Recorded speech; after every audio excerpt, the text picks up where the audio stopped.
প্রতিবছর দেশে টাইফয়েড আক্রান্তের সংখ্যা ছাড়ায় কয়েক লাখ, আর মৃত্যু হয় অন্তত ৮,০০০ মানুষের, যার প্রায় ৬৮% শিশু। এমন পরিস্থিতিতে শিশুদের মাঝে সংক্রমণের হার কমাতে সারা দেশে শুরু হয়েছে টাইফয়েডের টিকাদান ক্যাম্পেইন। টিকা নিতে সকাল থেকে চট্টগ্রামের স্কুলগুলোতে ভিড় করেন শিশু কিশোররা। জেলার মোট ২৪,৬১,৩৪২ শিশু কিশোরকে দেয়া হবে এই টিকা। শুধু স্কুলের শিক্ষার্থীরাই নয়, টিকা পাবে পথ শিশুরাও। টিকা দিলে আমরা সুস্থ থাকবো, বড় হলো সমস্যা হবে না।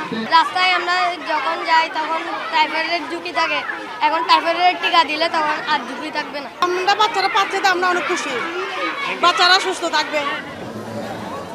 একইভাবে ময়মনসিংহের বিভিন্ন স্কুল ও টিকা কেন্দ্রে শিশুদের নিয়ে আসেন অভিভাবকরা। সে সময় বিনামূল্যে দেয়া হয় টাইফয়েডের টিকা।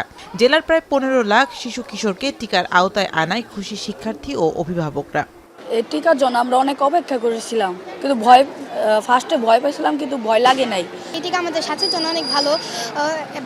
প্রথমে আমরা ভাবছিলাম যে টিকা অনেক ব্যথা পাবো বা ভয় করছিল একটু, তবে টিকা দেওয়ার পরে আর ভয় এখন আর লাগে না, এখন আমরা অনেক ভালো আছি।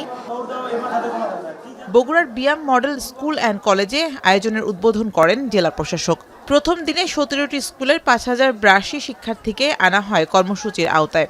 বরিশাল বিভাগ জুড়েও টিকা পাবে ২৬,১৪,৭৭২ জন শিশু কিশোর।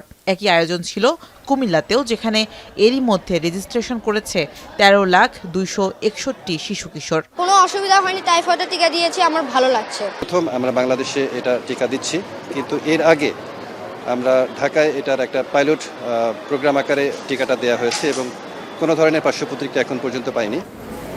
নোয়াখালীর ১২,৬,৬১৩ জনকে এবার টিকার আওতায় আনার লক্ষ্য নির্ধারণ করেছে স্বাস্থ্য বিভাগ, যেখানে প্রথম ১০ দিন শিক্ষা প্রতিষ্ঠানে ও পরের ৮ দিন স্থায়ী ও অস্থায়ী কেন্দ্রে চলবে কার্যক্রম। এছাড়া গাজীপুর, জামালপুর, নাটোর, ঝালকাঠি সহ দেশের সব জেলায় চলে টাইফয়েডের টিকাদান কর্মসূচি।